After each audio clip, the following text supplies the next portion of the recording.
কেমন আছেন সবাই? আশা করি আল্লাহর রহমতে সবাই ভালো আছেন। আজ আপনাদের সঙ্গে শেয়ার করতে চাই আমার কক্সবাজার ভ্রমণের অনুভূতির গল্প। আমি ঢাকা থেকে রওনা দিয়ে পৌঁছালাম বাংলাদেশের সবচেয়ে বড় সমুদ্র সৈকত কক্সবাজারে। ডলফিন মোড়ে নেমে যখন কলাতলি বিচের দিকে যাচ্ছিলাম, তখনই সমুদ্রের হালকা নোনা বাতাস মনটা ভালো করে দিল।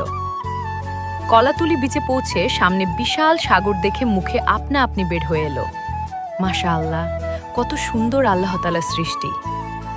দূর দূরান্ত থেকে আসা অসংখ্য মানুষ, পরিবার ও প্রিয়জনদের নিয়ে সাগরের সৌন্দর্য উপভোগ করছে। শিশুদের হাসি, ঢেউয়ের শব্দ আর মানুষের আনন্দে পুরো পরিবেশ প্রাণবন্ত হয়ে উঠেছিল। কিছুক্ষণ পর আমিও জুতা খুলে পানিতে পা ডুবিয়ে দাঁড়িয়ে থাকলাম। বড় বড় ঢেউ এসে পা ভিজিয়ে আবার ফিরে যাচ্ছিল। সেই মুহূর্তে মনে হচ্ছিল জীবনের সব ক্লান্তি আর দুঃখ যেন সাগরের ঢেউয়ের সাথে ভেসে দূরে চলে যাচ্ছে, আর মন ভরে উঠছে এক অদ্ভুত শান্তিতে।